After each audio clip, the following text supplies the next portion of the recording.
আমার তোমার সাথে না আমার একটা কথা ছিল। তো কহ। কিন্তু শরীরটা বেশি ভালো না আম্মা। আমি কিছু জমি বিক্রি করতে চাইছিলাম। আমি কেন ছাড় দিমু? আমার জন্য কি করছো? আমার এখনো বিয়া শাদী হয় নাই। বাপের জমি আমার সব বেচে দিলে আমার একটা মানুষ কেন বিয়া করব? নাকি ভ্যানওয়ালা রিক্সাওয়ালারে একটা ধরা দিব আমারে? কোনটুকু তুই বিক্রি করতে চাস? তোমার জমি বাইরে বিক্রি করবে? আমার বাপ দাদার জমি কোন শালা কিনতে আসে আমি দেখে নেব। মানে বৌমাও তো বাপের বাড়ির সম্পত্তি হইব, হে তার ভাগের সম্পত্তি আইনে বেচে তো আপনার চিকিৎসা করাইতে পারে। আরে ওইসব লাখের হিসাব বাদ দে, এত টাকা তোরে কেউ ধার দিব? উদয় এসব উল্টা পাল্টা চিন্তা করে লাভ নেই, যেটা দিছে এটা রাখ। বন্ধু আমার টাকা লাগবে না। মেয়ের অসুস্থতা নিয়ে আমার মিথ্যে কথা বলে? সত্যি কথা বলতেছি স্যার।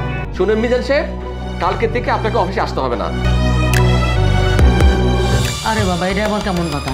তুই এমন করতেছিস আমার বন্ধক দিয়ে আর জমি আবার ছুটাই দিবি, পরে যদি না ছুটাই দিস তখন কি হইব?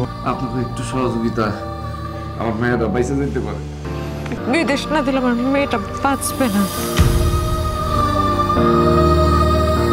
দুনিয়াটা কি আজব, তাই না? মানুষ যার যার স্বার্থ নিয়ে সবাই ব্যস্ত। সারাটা জীবন যাবার জন্য কষ্ট করলাম, আমার সন্তানের মুখের দিকে তাকাও আমার একটু সাহায্য করলো না।